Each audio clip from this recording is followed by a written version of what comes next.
테무와 알리익스프레스가 한참 이제 뻗어나갈 초창기에 바로 옆에 있는 한국 시장에 관심조차 없었어요. 굳이 왜 번역까지 해서 한국에 나가? 근데 중국의 내수가 그냥 박살이 나기 시작하면서 야, 이 가격이면 손을 안 뻗칠 수 없게끔 이렇게 만드는 전략 전술을 지금 어쩔 수 없이 자이반 타이완 선택한 거예요.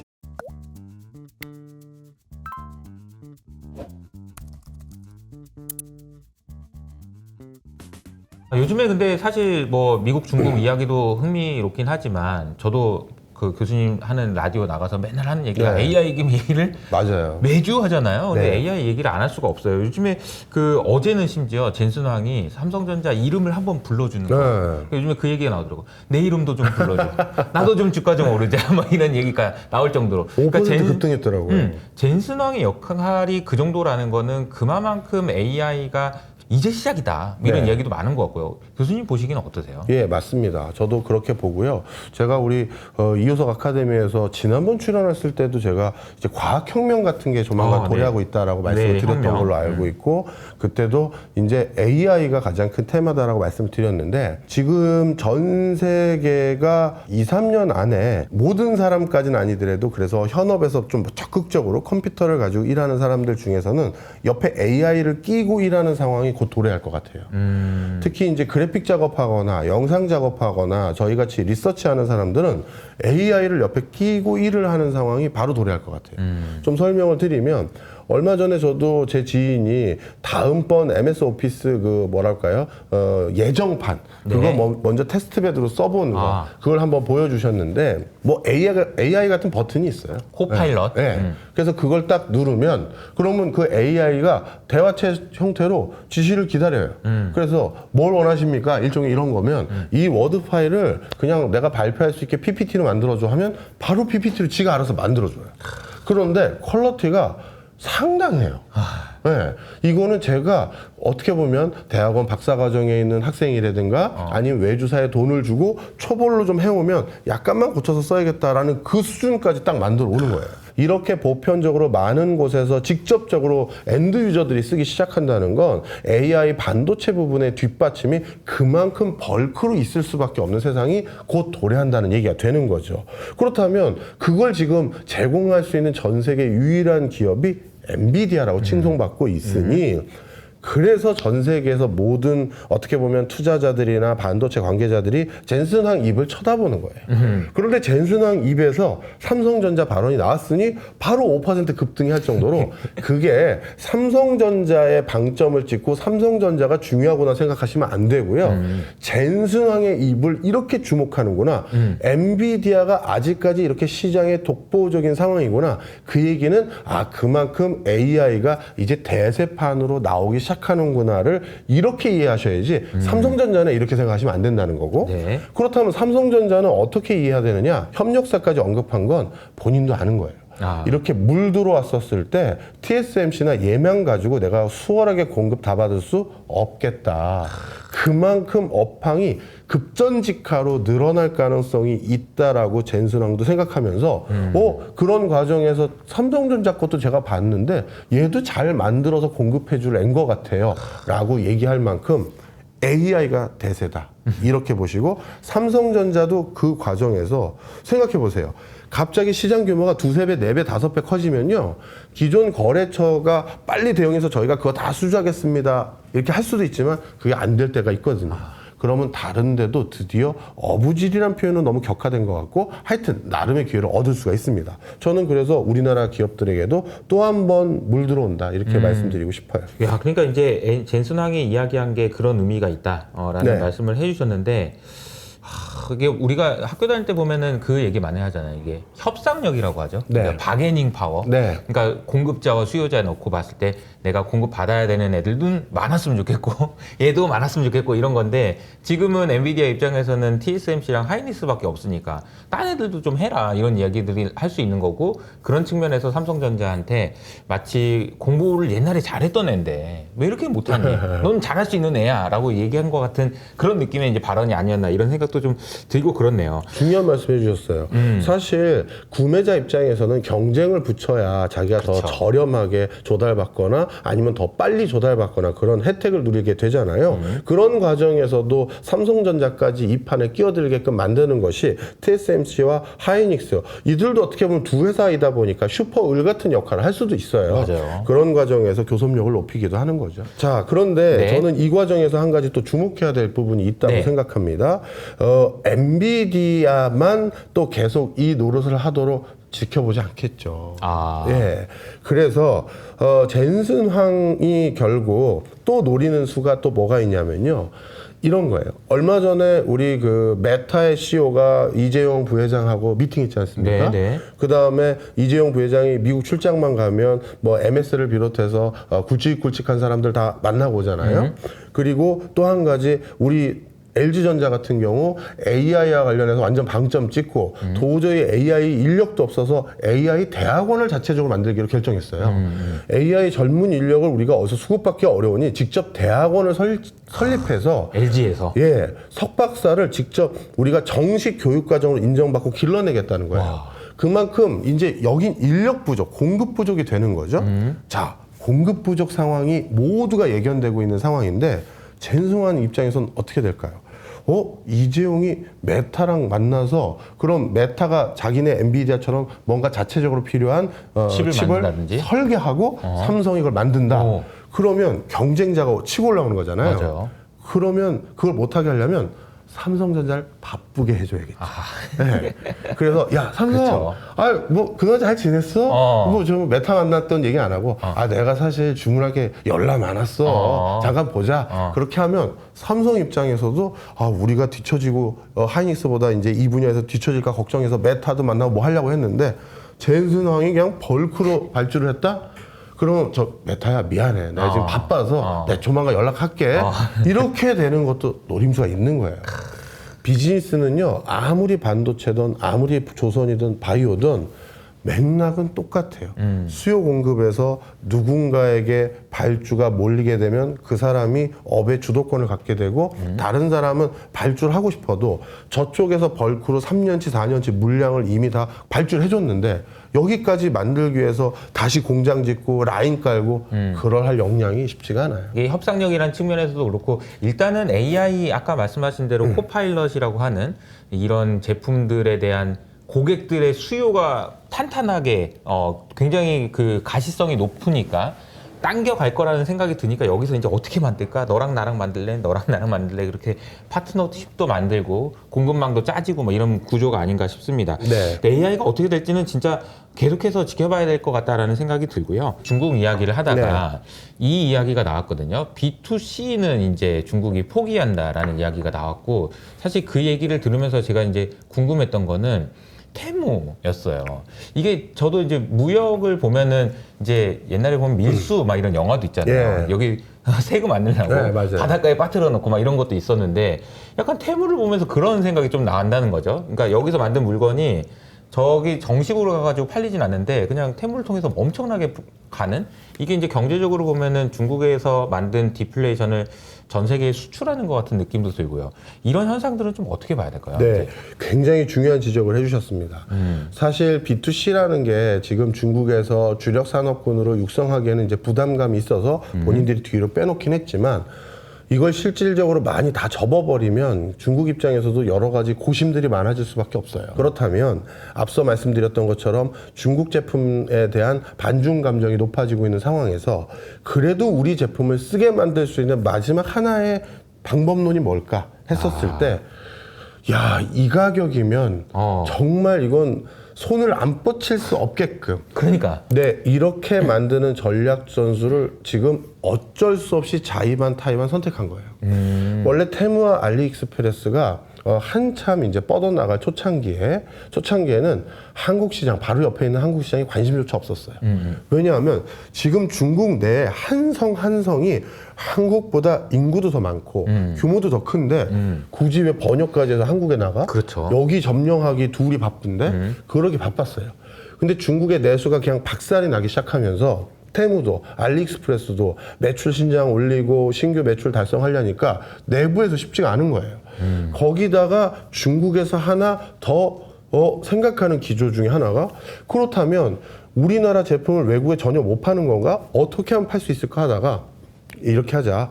그동안 사실 우리가 다 알고 있었던 외국의 이커머스 회사들이 테무와 알리익스프레스에서 발주를 받아서 본인들이 보부상 같은 사람이 사다가 자국 이커머스에 올려가지고 한 3-4배 비싸게 팔았던 거 뻔히 알고 있었는데 아하. 직접 나가자. 그러지 않고서는 우리가 이 회사를 존치하기도 어렵고 그리고 그게 국가에서 B2C 어려워졌을 때 그나마 활로를 모색할 수 있는 길이더라 해서 지금 적극성을 같이 보이고 있는 거예요. 중국에서는 시진핑 3기에 들어서고 나서 이번 새로 집권하고 나서 정말 뭐라고 해야 될까요? 국가의 컨펌 없인 하나도 못해요. 근데 테무와 알리익스프레스가 한국 진출하기 위한 전용 어떻게 보면 물류창고 짓고 한국의 택배 회사들과 직접적으로 제휴까지 맺어서 나갈 수 있는 거 중국 정부의 컨펌이 있는 거예요. 그런 과정에서 이걸 하게 된 게 중국은 그럼 B2C를 이렇게라도 한번 활로를 만들어 보자. 그 다음에 알리와 테무 스스로도 내수 시장이 불안이 되니까 나갈 수밖에 없는 이런 상황이 있었고요. 이게 우리에게만 그런 게 아니라 미국, 유럽 다 이렇게 나가고 있단 말이에요. 미국에서는 또 어떤 움직임이 있냐 하면 월마트를 지키는 법 뭐 이런 유의 법안을 준비해요. 그렇구나. 네. 월마트 안에 있는 물건도 지금 90% 가까이가 메이드 인 차이나거든요. 그런데 이거는 미국에 그걸 입법 발의하려고 하는 의원님이 생각하시기에는 그냥 중국산 수입을 막겠다라고 생각했는지 모르겠습니다만 미국의 물가를 낮추는 데는 현격하게 기여하고 있는 거거든요. 그럼요. 그리고 사실 미국 기업들조차도 아까 말씀해 주셨던 뭐 바이오나 반도체나 뭐 조선까지 포함시킨다 하더라도 이런 나름대로 부가가치 있는 산업에는 미국 기업들이 관심이 있지. 우리가 일상 소비재 뭐 양동이 조그만 거 플라스틱을 만들고 이런 거는 미국 기업인들도 생각보다 관심 별로 없어요. 네.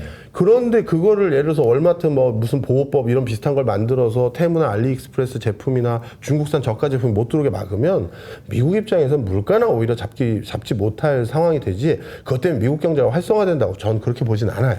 그런데 하여튼 일부 국가에선 너무 밀려 들어오니 이거 방지하자는 법을 만들려는 시도가 있고 우리나라는 뭐 방지법까지는 아닌데 그래도 우리 이커머스 회사들 이거 위기 아니냐 이렇게 지금 그 정도까지는 논조가 올라온 것 같아요. 근데 저는 굳이 이쪽 부분까지 막아야 되느냐에 대해서는 저는 사실 그렇게 긍정적으로 생각하지 않아요. 네. 막으면 안 된다? 네, 오히려 솔직히 우리나라 이커머스 분야도 이커머스도 플랫폼이잖아요. 맞아요. 특정 커머스의 시정 점유율이 너무 높아지면서 자꾸 수수료를 과하게 징수하거나 제품 가격도 옛날만큼 안 싸졌어요.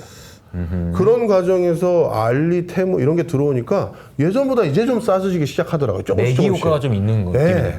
저는 그런 효과까지가 오히려 더 긍정적인 거지 알리, 테무 막는다고 막히지도 않고요.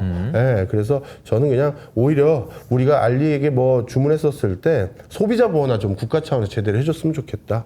뭐 이 정도 생각합니다. 네. 이게 근데 보통 보면 저는 그런 느낌이거든요. 뭐 창고 대방출, 뭐 혹은 이제 뭐 떨이로 판다 이런 느낌이어가지고 이게 이제 그 지금 보고 있는 이 가격이 테무에서 나오는 이 가격이 창고 대방출이어서 창고가 끝나면 끝나는 건지 아니면 계속될지 이것도 궁금해요.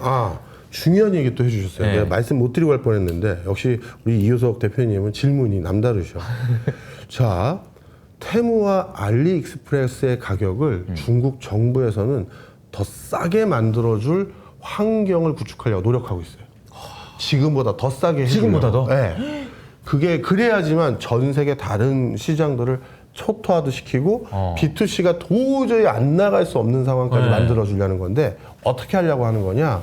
그 10대 육성 산업의 그 힌트가 있는데요. 신재생 에너지. 우리가 물건 만들 때 가장 많이 드는 코스트 2개를 꼽으라면 원료야 당연히 어느 나라든 사와야 되는 거고 인건비랑 전기료죠. 네. 그런데 중국에서 요즘 새로 조성되는 산단, 우리로 따지면 산업단지라고 할 수 있는 이 산단들 중에서는요, 일종의 전기료 빵원 산단 같은 게 있어요. 여기 어마어마한 규모의 산단을 조성하고 산업단지인데. 네, 그 산단 뒤편에 예를 들어서 고비 사막이라든가 저 허벌판에 태양광 패널을 깔아버려가지고. 이거보다 한 10배 규모로 깔아요. 그리고 이 산단은 앞으로 뭐 신산업 또는 아니면 중소 중견기업 스타트업들이만 입주하는 그런 산단인데 여기서는 이 스타트업, 이 중소기업 커갈 때까지 15년 동안 전기료 빵원. 헐. 그 뒤에 신재생 태양광으로 내가 중국도 석유 떼서 공급하기엔 쉽지가 않잖아요. 맞아요, 비싸니까. 맞아요. 근데 태양광 패널 전 세계에서 우리 제일 싸고 그렇지. 이걸로 공급하는 건 어떻게 보면 고정 코스는 많이 낮잖아요. 맞아요. 그러니 이 정도는 내가 해줄 수 있어. 와. 15년 동안 공장 전기료 빵원 이거예요. 어마어마하네요. 이거를 지금 중국 정부가 적극적으로 하고 있어요. 와. 그러다 보니까 저는 태무 가격 더 싸질 것 같은데 이야, 이런 진짜요? 생각들이 요즘 많이 들어요. 그러면 과연 어느 나라 소비자가 네. 요즘 이렇게 주머니 사장 빡빡하고 물가 너무 올라서 눈살 찌푸리는 상황에서 태무와 알리익스프레스 제품들을 외면만 할까요? 저는 절대 그럴 수 없다고 봐요. 중국은 그걸 노리는 거예요. 네. 자, 그래서 제가 앞서 처음 얘기했던 뭐 조선 바이오나 지금 뭐 신재생 에너지 역할, 태무, 알리익스프레스에 대한 중국의 전략 전술이 무조건 성공한다는 얘기가 아니라 중국은 그런 전략 전술로 지금 국가 체계를 쉬프트해 가면서 계속 나가고 있다는 얘기고, 미국은 또 그거 못하게 뭐 도움이 되든 안 되든 하여튼 뭐 월마트 지키는 법도 만들고 중국 조선 뭐 초토하기 위한 제재도 가하려고 하는데 이 싸움이 지금 계속 되고 있는 형국이다, 그런 얘기죠.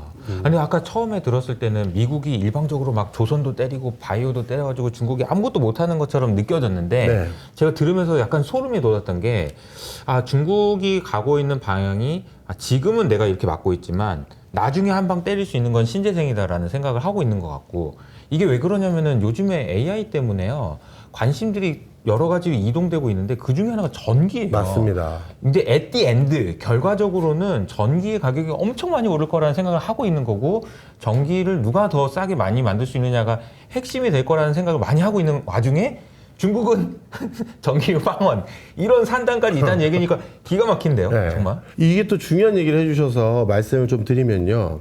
사실 이거는 또 우리 구독자님들이 받아들이시기 어려우실 수도 있어요. 그런데 조심스럽지만 네. 제가 가는 뭐 저 같은 한 학자의 동네 학자의 그냥 고민입니다. 말씀 한번 들어봐 주세요. 저도 답을 아직 낸 건 아니에요. 네. 친환경이라는 걸 가끔 우리가 절전, 전략 이런 방점을 찍을 때가 있어요. 네, 전략하면 된다 이렇게. 네, 그런데 저는 그게 반문명적인 행보가 섞여 있어요. 사실 우리가 다른 문명들이 만났을 때 아니면 갑자기 외계인이 왔어요. 그럼 그 외계 문명과 우리 문명은 다른 형태로 진화 발전이 되어 왔지 않겠습니까? 네. 그럼 저 문명과 우리 문명 중에서 누가 더 발달한 문명이야? 이걸 어떤 걸로 어떤 척도로 한번 비교해야 되잖아요. 그런데 통상적으로 가장 수월성 있게 받아들여지는 척도가 에너지를 얼마나 많이 사용할 수 있는 역량을 가지고 있는 문명인지를 가지고 비교해요. 그러니까 에너지를 얼마나 한 사람이 많이 생산하고 저장했다가 그걸 활용하는지, 그 에너지와 관련된 역량을 가지고 비교하는 게 통상적이거든요. 그래서 우리 인류도 계속해서 문명이 발달한다라는 건 1인당 에너지 소비량이 늘어날 수밖에 없어요. 우리 예전에 피처폰보다도요, 이 스마트폰 뒤에 있는 이 2차 전지 배터리 용량과 성능이 진짜 10배 이상 높아요. 그런데 옛날에 피처폰도 하루 지나면 다 방전되고 스마트폰도 하루 지나면 다 방전되는데요? 아니죠. 지금은 액정도 크기가 훨씬 커지고 우리가 이 성능이 워낙 좋다 보니까 이 안에 뭐 RPM 돌아가는 게 훨씬 더 빠른데도, 그런데도 하루가 유지되는 거지 배터리 성능은 피처폰 때보다도 훨씬 진화 발전한 거예요. 맞아요. 자, 그래서 에너지를 덜 씁시다, 절약하시다라는 건 사실 반문명적인 행위예요. 반문명적이다. 예, 네. 그러면 지금 또 AI라는 새로운 문명이 도래하려니까 바로 뒷받침돼야 될 게 이 전력은 어떻게 공급할 건데, 하다못해 제가 이호석 대표님과 둘이 우리 페이퍼 하나 써서 공동으로 발표해봐요 했다고 쳐봐요. 그럼 둘이 딥다 2달 동안 읽어서 뭐 페이퍼 쓴다 해서 와, 열심히 우리 둘 다 바쁘지만 열심히 읽었다. 1000페이지씩 읽으면 진짜 저희 성이 보인 거예요. 근데 둘이 갑자기 옆에 챗 GPT 끼고 그리고 그걸 쓰기로 했다. 그럼 챗 GPT한테 이거 좀 찾아줘봐. 주문하면 걔가 한 10분 동안, 10분도 아니죠. 뭐 1분 동안 읽는 페이지가 한 20만 페이지? 그럼 걔가 그걸 읽는데 썼던 전력 소모, 서버를 이용하는 양, 비교가 안 되겠죠. 그렇죠. 그러니까 앞으로 전력의 소모량이라고 해야 될까요? 이거는 우리가 이걸 과연 어떻게 앞으로 감당하지? 그 고민이 있는 상황이에요.